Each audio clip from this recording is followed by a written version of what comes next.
नमस्कार, good afternoon. सास बहू और सेंसेक्स के आज के इस एपिसोड में आप सबका स्वागत है। आज हफ्ते का पहला दिन मदद करने के लिए पुणे से हेम सिक्योरिटीज की आस्था जैन आप लोगों को आपकी स्क्रीन पे नजर आएंगी। आस्था, हाय, गुड आफ्टरनून। बस बातचीत की शुरुआत करेंगे उससे पहले स्क्रीन पे toll free number, WhatsApp number, Twitter ID आएंगे। रीच आउट करिए। इन केस डायरेक्टली टैग नहीं कर रहे हैं मुझे, तो मुझे पता नहीं चलता। अगर आप ट्विटर के थ्रू अप्रोच कर रहे हैं तो हैशटैग सास बहू और सेंसेक्स डालिए, तो मैं उस ट्वीट को, हमारी टीम उस ट्वीट को सर्च कर सकेगी और आप लोग तक रीच आउट करेंगे।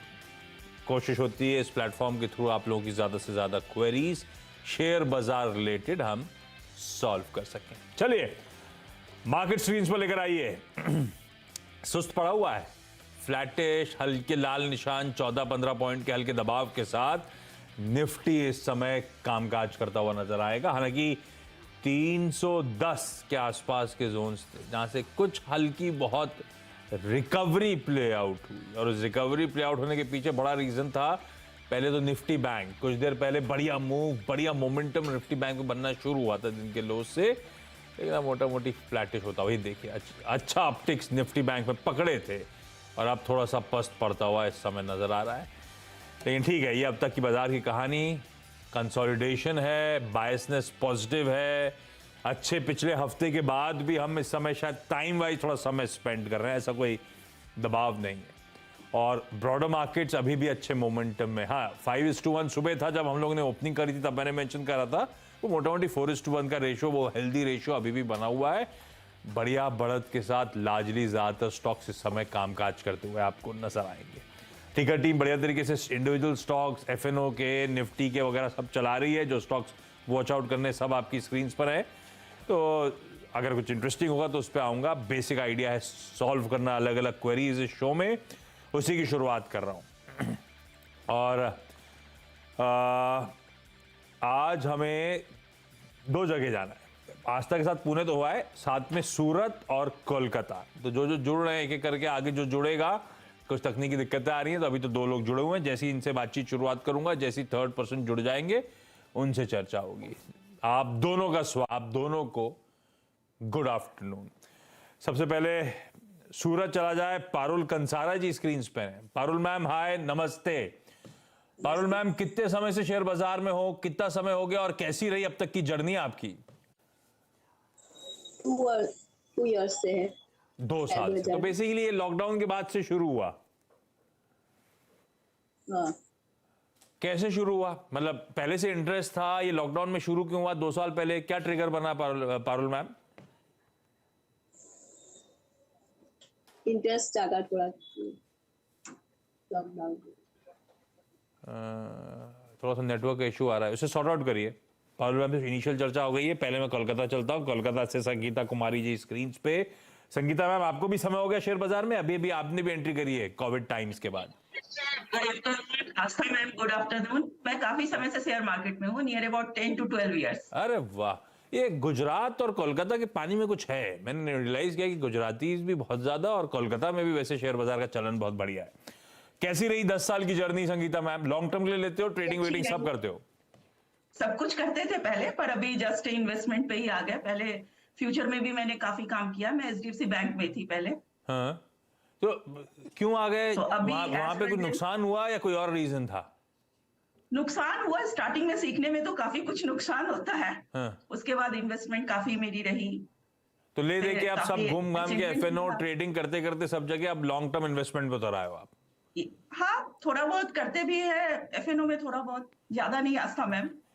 ये स्टॉप लॉस हमेशा खा जाता है इस मार्केट में, क्या किया जाए। अच्छा, एचडीएफसी बैंक में अभी भी हो आप? हेलो, एचडीएफसी बैंक में अभी भी हो? नहीं, मैंने छोड़ दिया। At present I am housewife. अरे, तो एचडीएफसी बैंक के स्टॉक लिए कि नहीं लिए? हेलो सर, एचडीएफसी बैंक के स्टॉक लिए आपने कि नहीं? एचडीएफसी? हाँ।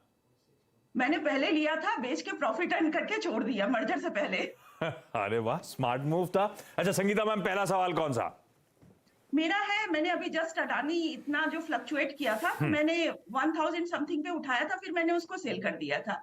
लेकिन अभी मेरे पास पोजीशन है 200 अडानी का। वो आपका 1438 और अदानी पोर्ट है 414 में। 1430 मतलब अदानी एंटरप्राइजेस की बात कर रहे हो आप? या अदानी एंटरप्राइजेस 1424 पे लिया हुआ। ये वोलेटिलिटी बीच में लंबी अवधि के लिए लिया था या ट्रेडिंग वेडिंग का मन था? नहीं सर, ट्रेडिंग लंबी अवधि, ट्रेडिंग करके मैं निकल गई थी। 1014 में लिया था और फिर मैं बेच के निकल गई थी। उसके बाद रख लिया। मतलब लंबी अवधि का मन बनाया। क्यों लंबी अवधि का मन बनाया? अदानी एंटरप्राइजेस, अदानी पोर्ट्स आपने फंडामेंटल स्टडी करे थे या ऐसे ही सोचा कि जहां से गिरा है अब चल जाएगा? फंडामेंटल स्टडी नहीं किया था। इसका पीई रेशियो काफी हाई है। इस कारण से मैंने इसको रखने को नहीं सोचा है। तो बस आस्था मैम से सजेशन लेना है कितना स्टॉप लॉस रखूं, क्योंकि मेरे पोर्टफोलियो में काफी पुराना भी है। आईसीआईसी ये सब मेरे पास काफी पहले का है। तो उस पे आता हूं, पहले अदानी ग्रुप को निपटा देते हैं। अदानी एंटरप्राइजेस 1424 की खरीद, 1700 के ऊपर चल रहा होगा अदानी एंटरप्राइजेस, दिखाइएगा। और अदानी पोर्ट बहुत अच्छे लेवल्स पर है। मेरे ख्याल से ये जब गिरा था तो 395 के लेवल्स थे लोज, वहीं से घुमा। मैंने उसी दिन लिया था। बस बहुत सही किया आपने। इसके एसेट्स में कोई कंप्लेंट किसी को होनी नहीं चाहिए अदानी पोर्ट्स के। खैर, बात लॉजिक सही है, लंबी अवधि के लिए नहीं रोकना है। वैल्यूएशन शायद अभी भी स्ट्रेच्ड हो, कंफ्यूजन है, रोज खबरों का तांता लगा रहता है। आस्था ट्रेडिंग का मन, दोनों ट्रेड्स बढ़िया ग्रिप में, अच्छा मुनाफा हो रहा है। क्या करना चाहिए, कहां तक राइड करूं इस मोमेंटम को, कहां स्टॉप लॉसेस लगाऊं? लॉजिकल क्या लगता है दोनों ही कंपनीज पे? जी बिल्कुल। Sangeeta ma'am, good afternoon. देखिए मैम, आप अभी ऐसा करिए कि सबसे पहले अदानी एंटरप्राइजेस में 1570 का स्टॉप लॉस लगा लीजिए। छोटा स्टॉप लॉस है लेकिन लगाएंगे तो बेटर रहेगा, क्योंकि मुझे लगता है कि उसके नीचे जाने के चांसेस बेहद कम है। और अपनी पोजीशन को कंटिन्यू कर सकते हैं, लेकिन थोड़ा थोड़ा मुनाफा प्लीज वसूल करते रहिए, क्योंकि हम सब जानते हैं बहुत वॉलेटाइल काउंटर है, तो बेटर रहेगा। और आप तो अच्छे प्रॉफिट में है, तो ऊपरी स्तरों पे अगर ये किसी भी वजह से अगर ऊपर में 1850 से लेके 1980 तक आ जाता है, तो वहां पे आप थोड़ा मुनाफा भी जरूर वसूल करिए। तो ऊपरी स्तरों पर मुनाफा वसूल करते रहिए और अपनी पोजीशन जो आपने ली है उसमें एक बार 1570 का स्टॉप लॉस लगा लीजिए। मेरे हिसाब से उसके ट्रिगर होने के चांसेस बेहद कम है। अगर उसके नीचे गया तो ही दिक्कत होगी। दूसरी तरफ अगर हम अदानी पोर्ट की बात करें, तो अदानी पोर्ट भी यहाँ पे अभी तो थोड़ा सा डाउन ही लग रहा है। अदानी एंटरप्राइजेस का चार्ट ज्यादा बेटर है, पर अदानी पोर्ट में भी आपको स्टॉप लॉस रखना है तकरीबन 570 के आसपास का। मेरे हिसाब से ये लेवल काफी इंपॉर्टेंट है, क्योंकि पहले भी पिछले हफ्ते का भी लो वहीं से बन के वापस से रिवर्ट हुआ है, तो चांसेस कम है कि वहां तक वापस जाए अगर मार्केट ने साथ दिया तो। 570 के स्टॉप लॉस के साथ होल्ड करिए, लेकिन इसमें भी ऊपरी स्तरों पर निकलना है, जो तकरीबन अपने को देखने को मिल सकते हैं 675 से 700। तो दोनों ही काउंटर पे निकलने की भी कोशिश करते रहिए। ये इन्वेस्टमेंट वाले काउंटर्स अभी नहीं है, मे बी लॉन्ग टर्म में अगर सब कुछ ठीक हुआ तब हम इन्वेस्टमेंट के लिए वापस से देखेंगे, पर अभी तो स्टॉप लॉस बढ़ाते जाइए और अपनी पोजीशन में थोड़ा थोड़ा मुनाफा वसूल करते जाइए। नहीं ठीक है, बिल्कुल ठीक है। दोनों स्टॉक्स के लिए बढ़िया स्टॉप लॉसेस, एक के लिए 1570, एक के लिए 570। ऊपर के लेवल्स पर मुनाफा बांधने के भी मैम मौके ढूंढेगा। आपने अच्छा ट्रेड लिया, दोनों में अच्छा मुनाफा हो रहा है। रिस्क लिया था, रिस्क का फायदा मिला है, लेकिन अब संभाल के रहिएगा, स्टॉप लॉस जरूर प्लेस करिएगा। मैं लौटता हूं संगीता मैम अगली क्वेरी के लिए। पारुल मैम, सॉरी थोड़ा सा डिस्ट्रैक्शंस हो रहे थे, तो मैंने सोचा वापस लौटूंगा आपके पास, एक बार स्थिति ठीक हो जाए। अब आप अच्छी तरह से नजर आ रहे हो। पारुल मैम, आपका पहला सवाल कौन सा? मेरा पहला सवाल प्रैक्सिस के 16 से लिए है 32.5 के भाव पे। प्रैक्सिस के लिए क्यों लिए थे प्रैक्सिस के स्टॉक मैम? मतलब कहीं से आइडिया कहां से आया था? आपने खुद कुछ पढ़ाई करी थी या किसी ने बताया था? टिप्स है। नहीं समझ पा रहा हूं मैं, लेकिन बहुत नुकसान हो रहा है प्रैक्सिस। हाँ, किसी ने आइडिया आया था कहीं से? ये गड़बड़ है। प्रैक्सिस होम रिटेल, ये तो माइक्रो कैप हो गया एकदम। आज तक ट्रैक करते हो आप लोग हिम सिक्योरिटीज में? प्रैक्सिस होम रिटेल को मैम ने 32, 32.5 पे लिया है, आधा कैपिटल एरोड हो गया, कहीं से आइडिया मिला था। क्या करना चाहिए स्टॉक में? देखिए आशीष, फंडामेंटल बहुत खराब है इस कंपनी के। मैम ये लगातार लॉसेस में है। मतलब ये जो पहला जो हमारा Q3 गया उसमें लॉस, उससे पहले वाले क्वार्टर में लॉस, पिछला जो 2022 का जो पूरा वित्तीय वर्ष था उसमें लॉस। तो ये कंपनी लॉस मेकिंग है और इसीलिए आपकी जो पोजीशन है उसमें भी आपको लॉस हो रहा है। अभी इसमें मुझे तो कोई बहुत ज्यादा उम्मीद लगती नहीं है कि ये सुधरेगा। मे बी आज थोड़ा सा तेजी में है, बट मैम 16 रुपए के नीचे जाए तो पूरा ही एग्जिट करना है। आपको नुकसान बड़ा होगा क्योंकि हाफ ऑफ द पोजीशन में मैं आपको एग्जिट करने को बोल रही हूँ, लेकिन इसमें कुछ उम्मीद भी नहीं है। लेकिन आप अगर एग्जिट करेंगे तो खरीदेंगे क्या? तो उसमें अगर आप चाहें तो कैपिटल गुड स्पेस अच्छा लगता है, वहां पे नजर बनाई जा सकती है। एक दूसरा काउंटर वरुण बेवरेजेस भी अच्छा लगता है, वहां पे आप देखिए, मेरे को लगता है वो भी आपको फायदेमंद एक जो भी इससे एग्जिट करेंगे उससे एक फायदा वहां से होता हुआ नजर आएगा।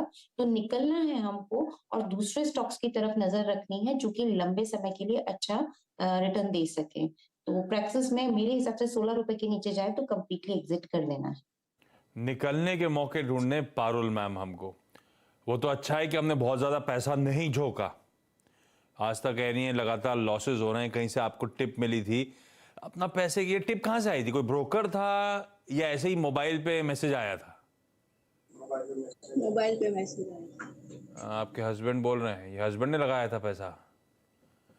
ये मोबाइल के मैसेजेस पे तो एक्सचेंजेस, सेवी सब कितनी बार मेंशन कर चुके हैं, हमें पैसा नहीं डालना है इन मैसेजेस को देख के। आपके भाई हस्बैंड जो भी खड़े हैं, आपके मेहनत की कमाई है मैम। पढ़ें थोड़ा सा, समझें, उसके बाद पैसा लगाएं। नहीं समझ में आता तो निफ्टी के 50 स्टॉक्स हैं, निफ्टी के 100 स्टॉक्स हैं, उन टॉप स्टॉक्स में पैसा ढूंढ के लगाना है। आई एम होपिंग आपके हस्बैंड भी सुन रहे होंगे। ऐसा नहीं करना है, ये टिप्स पे नहीं जाने का। हम सब आमतौर पर हम रिटेल ही फंस जाते हैं एंड में, इस साइकिल में। तो बच के रहना है मैम थोड़ा सा। पारुल मैम, अच्छा अगला सवाल भी आप पूछिए। और दूसरा इजी माई ट्रिप है, 61 शेयर है, 62.65 के भाव से। ये लंबी अवधि के लिए लिया था, ट्रेडिंग का मन था मैम? ट्रेडिंग। तो फिर ट्रेडिंग कह रहे हैं हस्बैंड, आप आ जाइए सामने। ये स्टॉप लॉस नहीं लगाते जब आप लोग ट्रेडिंग करते हो? कहीं तो 18-20 रुपए नीचे चला गया है। हाँ सर, कंपनी अच्छी है इसीलिए। तो ट्रेडिंग का मन था तो कंपनी अच्छी बुरी से क्या लेना देना था? मैंने कोई फंडामेंटल तो पढ़े नहीं थे, कंपनी के बारे में जाना नहीं था, मैंने तो ट्रेड लिया था। तो भाव को रिस्पेक्ट करना चाहिए था ट्रेड के समय, स्टॉप लॉस लगाना था सर। अभी अब कंपनी अच्छी लगने लगी जब 18-20 रुपए नीचे चला गया है, पर लॉजिक वो नहीं था। तो ये गलत तरीका हो गया। या तो इन्वेस्टमेंट करना है, ट्रेड करना है, दोनों के तरीके अलग है, दोनों की पढ़ाई अलग है। अभी फंस गया मामला। आस्था भाई, आप तो टेक्नो फंडा हैं, बताइए कहाँ स्टॉप लॉस लगाना है, कैसे रिकवरी होगी, ये भरपाई नुकसान की कैसे होने वाली है हमारी? जी बिल्कुल, देखिए इजी ट्रिप प्लानर्स की अगर हम लोग बात करें तो ये स्टॉक भी वीक लग रहा है, इसमें भी अभी तो दम नहीं ही है। और इसमें एक चीज का ध्यान रखें, ये 40 से लेके 46 के बीच में घूमता रहेगा। अगर इसने 47 के ऊपर क्लोज करा और उसके ऊपर चलने लगा तो फिर थोड़ी उम्मीद है कि ऊपर में और ये तेज होगा और 55 तक जा सकता है। पर आपकी खरीद शायद उससे भी ऊपर के लेवल की है, आने में समय लगेगा। होल्ड करने की सलाह है 39 के स्टॉप लॉस के साथ। एक चीज पारुल मैम मैं आपके जरिए सबको बोलना चाहती हूँ, देखिए ये छोटा टिकट साइज देख के काफी लोग ये सोचते हैं कि अपन कर लेते हैं, रिटेल की मेंटालिटी होती है, बट ऐसा कुछ भी नहीं है। टिकट साइज पे ना जाइए, कंपनी के फंडामेंटल्स पे जाइए, आपको पक्का उसी से ही फायदा होगा। छोटे टिकट साइज का स्टॉक जरूरी नहीं है सस्ता ही हो, अगर उसके फंडामेंटल्स अच्छे नहीं है तो वो आपको रिटर्न कभी भी नहीं देगा। जैसे हमने प्रैक्टिस में देखा, इतना छोटा टिकट साइज है लेकिन अगर लॉस है तो वो नहीं ऊपर आएगा तो नहीं आएगा। तो इस चीज का प्लीज आप जरूर ध्यान रखें। ट्रेडिंग भी करें तो अच्छे स्टॉक्स में करें, फंडामेंटली स्टॉक में मेरे हिसाब से नुकसान होने के चांसेस बहुत कम हो जाएंगे। इतनी छोटी कंपनी से एक इशू होता है, इसकी बात नहीं कर रही स्मार्ट ट्रिप की, जैसे उसकी प्रैक्टिस की आस्था ने बात छेड़ी थी। इतनी छोटी कंपनी के साथ क्या होता है, एनालिस्ट की कवरेज का होता भी नहीं है। ऐसा नहीं कि ऐसी छोटी कंपनियां कमा के नहीं देती होंगी, पर उसके लिए उतनी इन डेप्थ रिसर्च, उतनी पढ़ाई, उतनी डिटेल्स हमें खुद बटोरनी पड़ेंगी, उस पर कन्विक्शन लाना पड़ेगा, तब पैसा लगाना होगा, ऐसे नहीं। संगीता मैम, अगला सवाल अदानी समूह के अलावा। आईसीआईसी बैंक है सर मेरे पास, 1500 शेयर है, 649 पे। और ये स्टॉप लॉस और होल्ड कितना दिन करें?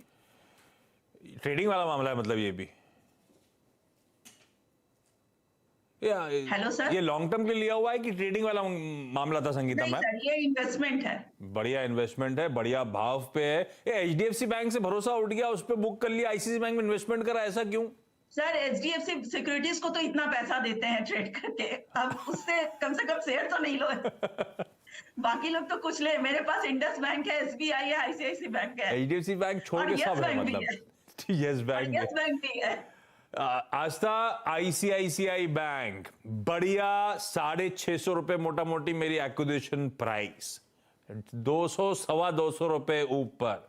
संगीता मैम लॉन्ग टर्म के लिए होल्ड करना चाहती हैं, बने रहें, कोई कन्विक्शन कोई इशू तो है ही नहीं। बिल्कुल इश्यू नहीं है। इनफैक्ट बस मैं ये इंतजार कर रही हूँ कि ये 890 के ऊपर एक बार क्लोज कर दे हाँ। ये पूरे हफ्ते, तो फिर और भी ये बढ़िया तेजी में आने लग जाएगा। उसके बाद चार्ट्स में और अच्छी तेजी आ सकती है, तो बस उतना हमें ध्यान रखना है। बाकी मैम होल्ड करिए, ये तो लॉन्ग टर्म के लिए 795 का एक स्टॉप लॉस फिर भी लगा लीजिए। मार्केट्स खराब होते हैं तो कभी उठा पटक भी हो सकती है, और ये अभी कुछ समय तक 790 से 890 के बीच में चलता रहेगा। 890 के ऊपर अगर इसने बंद किया और उसके ऊपर ये चलने लगा, यानी कि कुछ दिनों तक, तो मुझे लगता है बहुत बढ़िया तेजी आएगी, जो इसको 920 950 इनिशियली लेके जाएगी वहां तक। तो इसमें कोई चिंता की बात नहीं है, होल्ड करना है, लेकिन स्टॉप लॉस एक सेफ्टी के तौर पे जरूर रखिए 796 795 के आसपास। रखिए रखिए, तो ये तो अदरवाइज कोर पोर्टफोलियो होल्डिंग का हिस्सा होना ही चाहिए किसी का भी। आईसीआईसीआई बैंक और कुछ दिग्गज प्राइवेट बैंक, आपने एसबीआई और आपने इंडसइंड बैंक की बात छेड़ी थी, उसी ब्रेथ में आपने यस बैंक भी इंक्लूड कर दिया था। यस बैंक ट्रेडिंग वाला मामला था, लॉन्ग टर्म के लिए उठा लिया? नहीं, मैंने जिस समय बहुत गिरा था 12 रुपया पे, उस समय मैंने लिया था, फिर प्रॉफिट बुक किया था 20 पे, फिर उसके बाद करते करते मेरे पास 50,000 से ऊपर ये शेयर था, अभी इतना बचा हुआ है। बड़ा एग्रेसिव तो बेट इसको लिया, रखे कि क्या करे। मतलब ट्रेडिंग के लिए लिया था, इस तरह से एग्रेसिव बेट था। तब भी 50,000 शेयर थे, जब 12 पे उठाया था 20 पे निकाल दिया। हाँ, इसलिए सर थे क्योंकि एसबीआई ने उसमें इन्वेस्ट किया था, तो थोड़ा तो है कि भाई यहां से तो बहुत नीचे नहीं जाएगा। भाई कुछ कह भी नहीं सकता, लॉजिक तो सही बैठ गया आपका, तो डाउट कर नहीं सकता हूं आपके लॉजिक पे। जो भी हो, कमा के निकले और बचे हुए स्टेक में भी, या फिर से जो भी हुआ है उसमें भी अच्छा मुनाफा हो रहा है, और क्वांटिटी तगड़ी है, 30-32 हजार शेयर्स। अच्छा, पहले वाले की तो पार्टी ड्यू रही संगीता मैम, बचे हुए का आस्था क्या करना है? देखिए, वैसे बिल्कुल आपने बोला कि काफी टूटा था इसलिए लिया, लेकिन अभी भी कुछ 2-3 समस्याएं हैं जिसकी वजह से मुझे लगता है कि ये वाला क्वार्टर या आने वाला क्वार्टर इतना अच्छा नहीं होगा। तो इसमें आपको लंबा ही अगर वेट करना है मैम कि भाई 6 महीने तक आप रुक सकते हैं, तो इसमें रुकिए, क्योंकि अभी थोड़ा सा इसमें हो सकता है कि एक मतलब रिजल्ट्स इतने बढ़िया नहीं आए। और अगर आप वेट करेंगे तो भी 14 रुपए का स्ट्रिक्ट स्टॉप लॉस लगा लीजिएगा, उसके नीचे बंद हो तो पूरा एग्जिट कर लीजिएगा। और मेरे हिसाब से अगर ये सब कुछ ठीक रहा तो ऊपर में आपको हो सकता है एक बार 18 तक के लेवल्स दिखाए, लेकिन चांसेस कम है। थोड़ा सा अभी ये एक साइडवेज रहेगा और इसको 3 से 6 महीने में ये रिटर्न देता हुआ नजर आएगा। तो अगर शॉर्ट टर्म होराइजन है तो एग्जिट अभी कर लीजिए, और लॉन्ग टर्म में इतना रुक सकते तो होल्ड करिए 14 के स्टॉप लॉस के साथ। ये गर्दन की घुमाई थी लॉन्ग टर्म के लिए, शॉर्ट टर्म के लिए? इतना कम पैसा मेरे को नहीं चल रहा है पोर्टफोलियो। अब दिल मांगे मोर, पिछली बार 8 रुपए कमा लिए आस्था, अभी कहाँ छोटी छोटी बात। ठीक है, फिर आपका अपना कॉल। आस्था ने स्टॉप लॉस 14 रुपए का दिया हुआ है। खैर, आपकी एक्विजिशन प्राइस इसमें भी बुरी नहीं रही, और आपने पहले भी बढ़िया पैसा बनाया है। होटल है उसका मेरे को जानना है लॉन्ग टर्म के लिए, मेरे पास 2500 है 372 पे। किसका किसका सुना नहीं मैंने? काफी दिन से है और मैं उससे निकल नहीं पा रही हूँ, क्या करूँ? कौन सा? टाटा मोटर्स 2500 कौन से हैं? 2500 शेयर है टाटा मोटर्स। 2500 टाटा मोटर्स, भाव है 372। तो क्यों नहीं निकल पा रही? 50 रुपए तो ऊपर चल रहा है, और क्या चाहिए आपको? सर मेरे को चाहिए ये, मैंने देखा था 500 तक, उसके बाद फिर ये यहाँ आ गया, तो मैं स्टॉप लॉस क्या रखूं, बस यही जानना चाहती हूँ। अच्छा, मतलब बेसिकली ऊपर के भाव देखे थे, अब थोड़ा सा नीचे आ रहा है, तो Yes, पुराना वाला मजा चला गया इसका। लेकिन बढ़िया है, 50 रुपए यहाँ पे भी बन रहा है पर शेयर। संगीता मैम कोलकाता वाले छा रहे हैं आजकल, मतलब। भाई आज तक स्टॉप लॉस का लगाना है टाटा मोटर्स? देखिए, मेरे हिसाब से कॉस्ट प्राइस या 375 का ही लगा लीजिए। अगर आपको बहुत ज्यादा रिटर्न चाहिए तो थोड़ा सा पेशेंस भी रखना पड़ेगा, ये इम्तिहान लेगा। मेरे हिसाब से 2-3 हफ्ते तो ये दायरे में ही कारोबार करता हुआ नजर आएगा। 440 के ऊपर चलने लगा, यहाँ से भी 20 रुपए ऊपर, तब इसमें तेजी के और अच्छे होने के आसार रहेंगे। पर आप बने रहिए मैम, या तो कॉस्ट प्राइस का स्टॉप लॉस लगाइए, और उतना बड़ा नहीं रखना है तो तकरीबन 384-85 का तो लगा ही लीजिए। मुझे नहीं लगता उसके नीचे ये जाएगा। सो 384 के स्टॉप लॉस के साथ होल्ड करिए, और तेजी के लिए 440 का लेवल का वेट करिए। उसके ऊपर गया तो मेरे हिसाब से एक बार 460-475 तक के लेवल्स हमें देखने को मिलेंगे। बढ़िया मुनाफा हो रहा है, सबकी क्वांटिटी भी तगड़ी है। संगीता मैम की 4 उंगलियां घी में है, 5 बल्कि। पारुल मैम, अगला सवाल कौन सा? मेरे पास EIH के 16 शेयर है, 205.50 रुपीज। अच्छा, ये आइडिया दोगे आपने लंबी अवधि के लिए लिया था या ये फिर से ट्रेडिंग वाला मामला था? ट्रेडिंग। स्टॉप लॉस नहीं लगा रहे सर आपके जो पीछे कह रहे हैं भाई। आज तक क्या करें पारुल मैम, 40 रुपए 41 रुपए का लॉस हो रहा है पर शेयर कैसे? अब वो सारा यूफोरिया जो होटल का रोज चर्चा होती थी, आजकल कर नहीं रहा कोई, ठंडा पड़ा हुआ है मामला। बिल्कुल मामला ठंडा पड़ा हुआ है, लेकिन नतीजे ठीक है। तो ये थैंकफुली इतना खराब काउंटर नहीं है। फंडामेंटली ये ठीक ठाक काउंटर है। 205 की इनकी खरीद है, आने में समय लगेगा ये, क्योंकि अभी तो एक दायरे में ही घूमता हुआ नजर आएगा। दायरा इसने बना लिया है 150 से लेके 185 का। इनफैक्ट अगर देखा जाए तो 2-3 महीनों से इसी दायरे में घूमता जा रहा है। अब की बार अगर नतीजे बहुत बढ़िया आ गए तो हो सकता है कि फिर थोड़ा ऊपर की ये चाल पकड़े, पर अभी तो समय लगने वाला है। 2 से 3 महीने की समय सीमा रखते हुए होल्ड करिए 150 के स्टॉप लॉस के साथ। पहला टारगेट 184-85 का ही रहेगा और उसके बाद फिर इसमें 196 तक के लेवल्स हमें देखने को मिलेंगे। इस काउंटर को होल्ड किया जा सकता है, लेकिन वो भी स्टॉप लॉस के साथ। चलिए, इस नोट पर Parul ma'am, Sangeeta ma'am, thank you so much जुड़ने के लिए। आस्था, बड़े देखिए सारी क्वेरी सॉल्व करने के लिए आपका भी धन्यवाद। एक काम करता हूँ, छोटा सा ब्रेक के उस पर लौटेंगे तो क्विक मार्केट चेक।